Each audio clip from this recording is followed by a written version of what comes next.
Trump or Biden? Neither. I mean, Trump's the worst, but I also hate Biden, so You don't like Trump? Obviously not. Is there a reason why? There's 1,000. I'm gay. I mean, he's the worst. I mean, there's 1,000 reasons why. What are some of the, bad things he did? Are you kidding me right now? What happened? Okay, I'm done. I was just curious. What are some of the bad things? Hey, no, fuck that. I'm good. Trump or Biden? Biden. Biden? Why?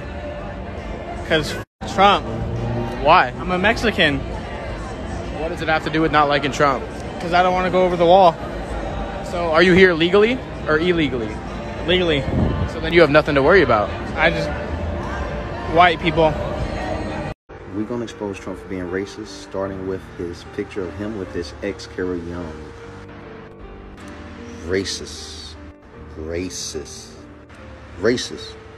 Photos taken after Trump's racist donation in the 80s to Al Sharpton's National Youth Movement.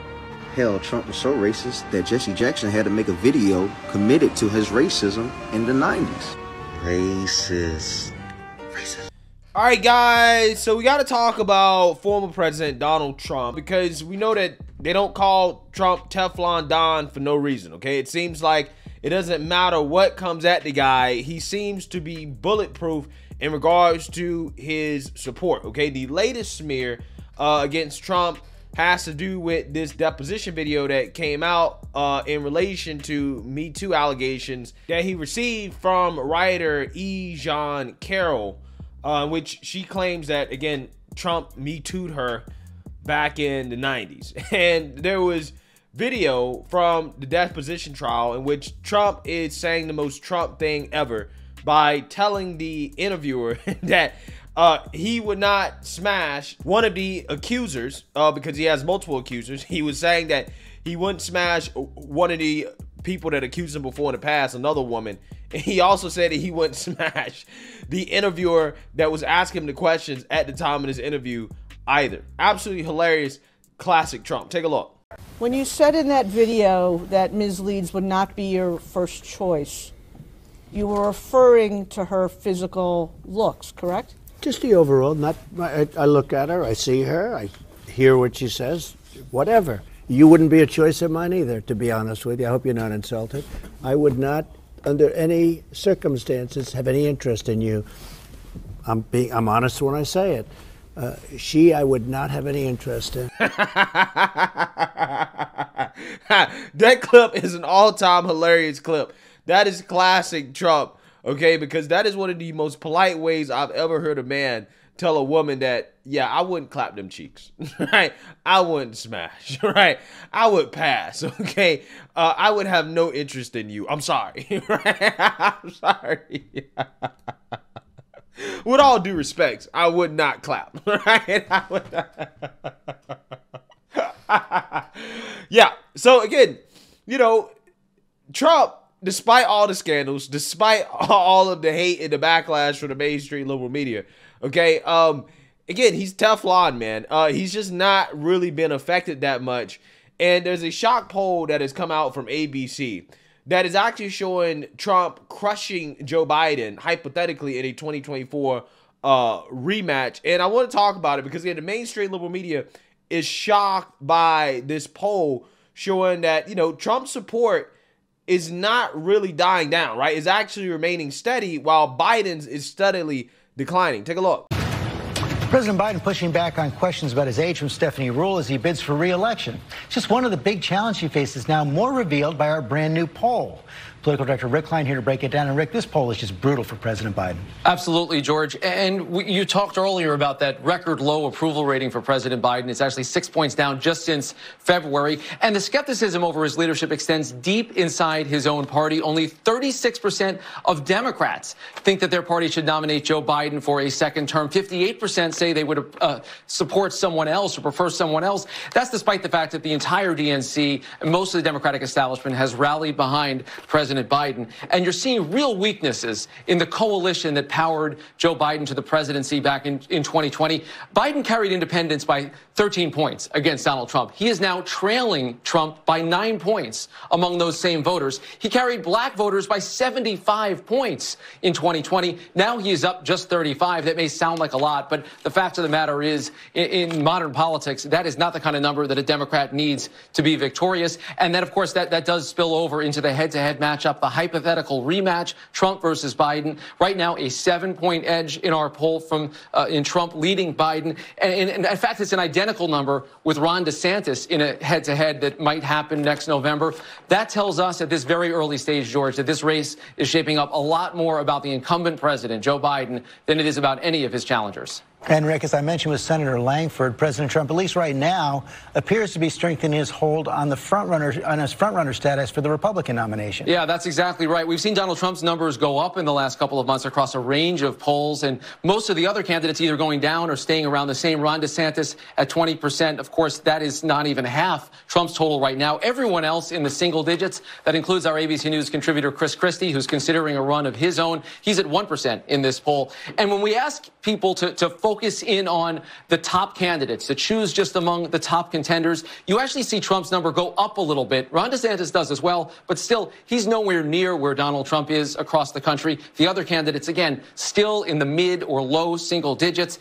And this is interesting because despite all of that, despite the strength that we're seeing for Donald Trump right now, a strong majority of Americans think he should be facing criminal charges across a range of investigations, including on this one. 56% say that he should face charges over his attempts to overturn the 2020 election. What's interesting to me about this, George, is that even among that 56%, the people that think that, yes, Trump should face criminal charges, 18% say they would vote for Donald Trump over Joe Biden anyway. That tells you a lot about Trump's potential strength, but maybe more than that, some of Biden's weaknesses. And that question of age that you mentioned earlier that Joe Biden has been trying to address.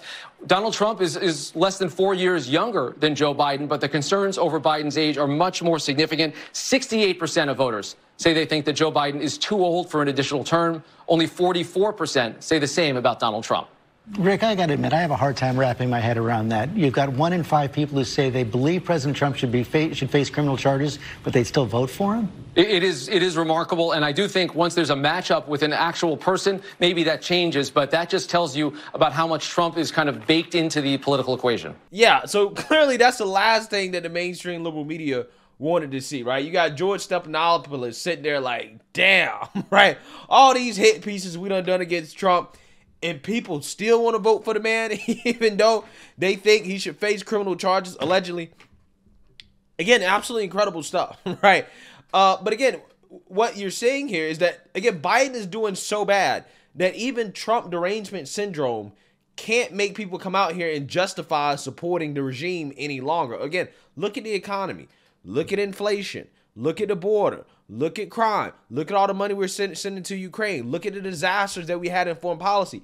I can't think of one area where Biden has actually been good at anything, right? And even Biden supporters, even people who went out and voted for him, can't think of anything good that the man has done, especially young people. Like Martha Raddatz found out when she went to interview college students and young voters about Joe Biden and why they're not really supporting him as much as mainstream liberal media wants them to support Biden. Take a look. Back to those polls for a minute. Those poll numbers represent people. And while Democratic leaders are rallying behind the president, there's a definite trend. So we went to Pennsylvania to find out what voters in the state that helped deliver Biden the presidency think about him now.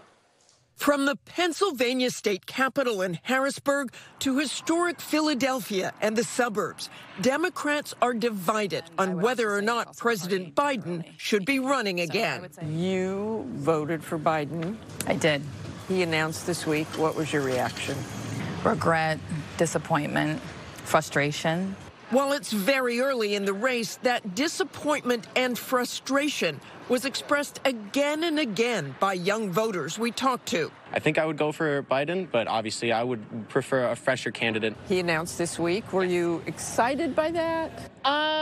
Not particularly. I'm more interested in a progressive candidate. Despite having voted for Biden last time, 21-year-old Elena Symes couldn't point me to anything that would make her want to vote for him again, except... What do you like about Joe Biden?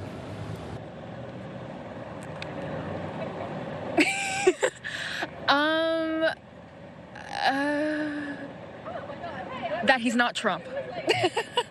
The hesitation for many is exactly what the polls say. Age. I would say that he's way too old and very unfit to be president. And when you say he's too old, do you worry about his health or the ideas just too old? We want to see new ideas as a young generation. But don't tell that to 32-year-old Pennsylvania State Representative Malcolm Kenyatta. We have seen really the type of leader who I think not only deserves 4 more years, but frankly, I will say the American people, we need him to finish the job. Yeah, so you're seeing that, you hear that, okay? You see that / hear that all too often. When people ask Biden supporters, okay, well, why do you support Biden, right? What has he done that you actually support? It's always crickets. It's always, but Trump's a bigot, right? I don't like Trump. He's racist, xenophobic, homophobic, whatever, right? That's what it is, right? It's always that, okay? It's always about Trump and never about Biden, and that only goes so far, okay? Now, do I believe that these polls are actually very accurate? Probably not, okay? I don't think they're very accurate or representative of where the American people actually are. If the election was held today, I'm not sure if Trump would win the popular vote by that large of a margin against Biden. But I'm not one of these people that are in the camp that, oh, it's impossible for Trump to beat Biden, right? I don't think it's necessarily impossible. I don't think that anything's impossible. I think that it's certainly possible, just depending on how much Trump derangement syndrome this country still has by the time 2024 comes around, because Trump still has his base. And I think that there's a lot of people, independent people, who are realizing that, you know what, Trump was not all that bad, okay? The mainstream liberal media kind of tricked us on Trump. He might not necessarily be the best guy when it comes to character or the things that he says, but when it comes to the economy, the border, when it comes to being respected on the world stage, foreign policy, Trump had this country going in the right place, right? Trump had this country in good shape. We cannot deny how great the economy was, low inflation. America was doing great under Trump, okay? We were energy independent.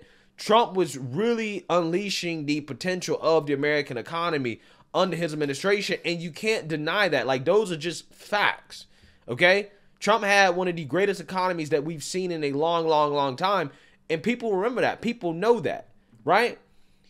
And I think that a lot of people are seeing the writing on the wall in regards to the Democrats and how they're just not really getting much done, right? They're not getting much done, and the things they are doing are destroying the country, right? It's destroying the country. I mean, again, you can argue that the Democrats' spending policies are why we're in this position we're in when it comes to inflation and the Federal Reserve being slow to raise interest rates to compensate. Yeah, this is why we're in this situation, or at least a majority of the reason why, okay? And, you know, these Democrats, you know, instead of learning their lesson, they still want to continue to keep spending more money, right? And sending it to Ukraine.